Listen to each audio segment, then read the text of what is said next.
This video is sponsored by Surfshark. Alright, when it comes to animated Spider-Man movies and TV shows, they simply don't miss. And I know a few of you guys are gonna try and hate on Ultimate Spider-Man in the comments, but I will die on a hill and defend that show with my life, because it's actually good. Like, come on bro, I know all of you remember that Deadpool crossover episode, but today I'm not here to talk about Ultimate Spider-Man. My main goal today is to do a deep dive into a certified hood classic. I'm of course talking about Peter Get That Paper Parker from Spectacular Spider-Man. I know we all wish the show never got cancelled. The switch from the slice of life high school episodes into pure ignorant violence was something I always appreciated, because it gave us a more realistic understanding of what it truly meant to be Spider-Man. Josh Keaton's Spider-Man would be one of my favorite Spider-Mans if he didn't turn on my GOAT Miles Morales in the Across the Spider-Verse movie. And I'm not saying he's racist, but if you take the other clip into account, it's not looking good for him right now. So talk, Blackie. Alright, let's cut the yapping and get straight to business. I want to cover at least 3 major fights, and the first one has to be Black Suit Spider-Man versus the Sinister Six. Peter just acquired some new drip and is now about to get jumped by Duok, Electro, Rhino, Shocker, Vulture, and Sandman. This lineup is equivalent to LeBron versus the Golden State Warriors, but what the Sinister Six didn't know is that Peter was on straight black Air Force energy. Peter pulls up in the night like Batman, and the Sinister Six are bouncing bro around like they're playing volleyball. They were about to put Peter on a t-shirt, but he hears his theme playing in the background and decides it's time to lock in. He weaves all of Doc Ock's punches and then uses Doc Ock to blow Sandman's back out. No diddy. Vulture pulls up and gets hit with the oldest trick in the book. I'm starting to realize that these guys have zero chemistry. There's absolutely no green links. Rhino tries to launch Peter away, but he gets hit with the full counter. Damn, I deal with your bitch. And lay hair, yeah, she going.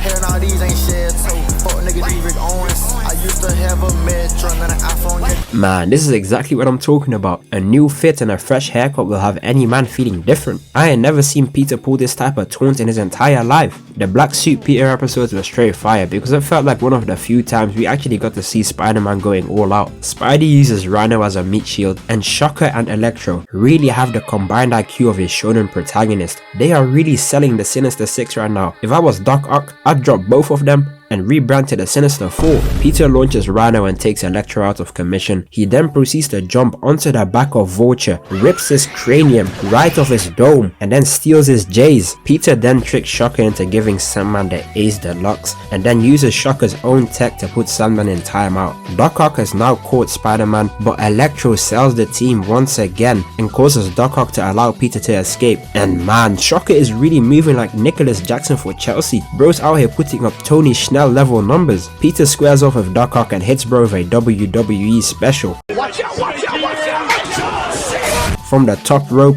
2 feet to the face, this is devious work. He then grabs his arm, and he was really about to impale Doc Ock, but then this police officer jumps in and stops him. Damn, I just remember being so hyped watching this fight. Bro just showed us a masterclass in reverse jumping. This version of Spider-Man really made us think he was one of us. So let me just enter my Black Suit Spider-Man era and introduce you guys to today's sponsor, Surfshark. Surfshark VPN has more than 3,000 servers in more than 100 different countries, which you can connect to make your internet think you just teleported to that location.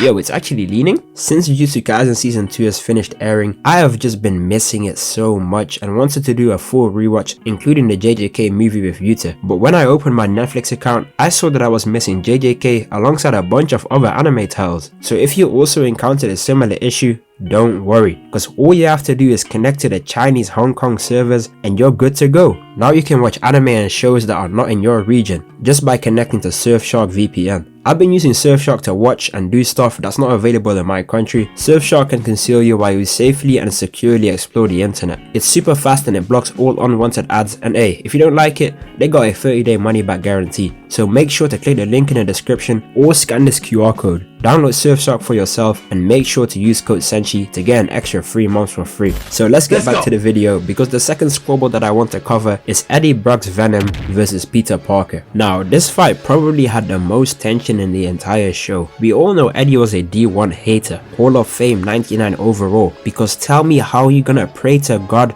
on someone else's downfall. And not to mention, this man dragged Peter out of his own house, pinned him down to the floor and started whispering in his ear. I like you and I want you, Now we can do this the easy way or we can do it the hard way.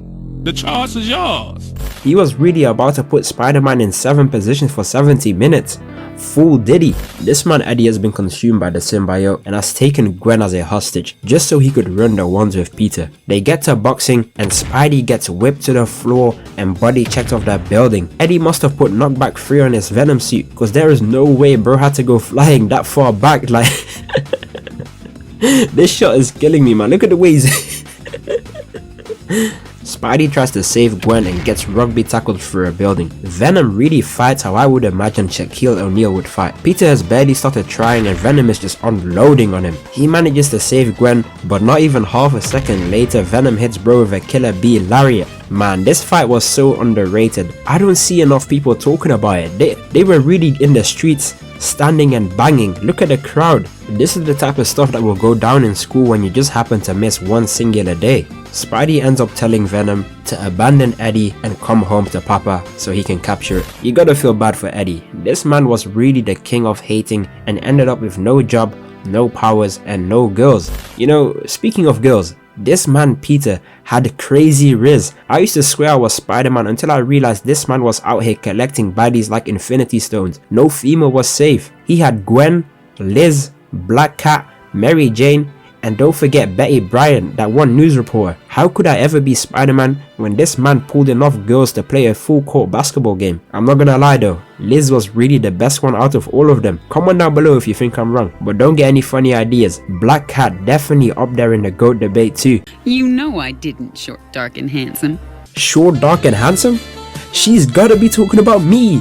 There's no way she's not talking about me, bro. She wants me. Alright, the final squabble I'm going to be covering is Spider-Man vs Sandman. Sandman goes to steal from a museum and almost catches Peter slipping, but he hits him with the fist of justice instead. I've been saying this for the longest time. Sandman has one of the most broken abilities, but always somehow manages to take the biggest L's. He's literally a logo you use. Matter of fact, he's literally Crocodile from One Piece, but he just keeps getting washed. Sandman creates 4 arms and begins using 4 sword style on Peter so he can escape. Fast forward and Sandman meets up with Tombstone, but Spider-Man runs up on him for the round 2. Now Sandman is literally on the beach. There's no way he loses this fight, right? He's got home ground advantage.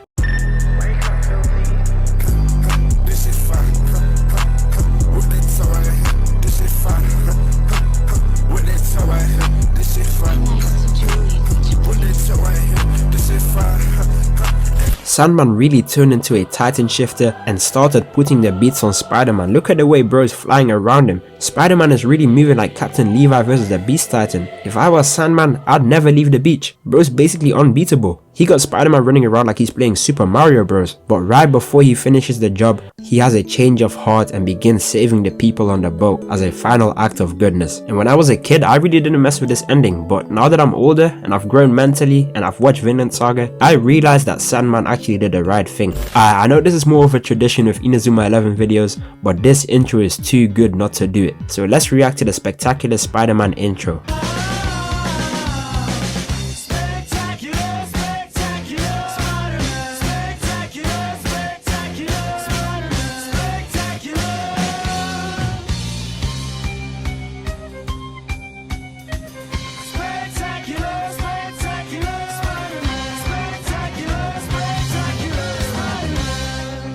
Yeah, I don't even need to say too much. This is a certified hood classic. But hey, that's the end of the video. If this video gets 8k likes, I'll make a part 2 because I know there's a bunch more fights and moments that I haven't really talked about. If you enjoyed, you can watch another one right here. And please subscribe. I want to hit 100k so badly. And don't forget to use code Sanchi for 3 months of free Surfshark in the link in the description. Peace.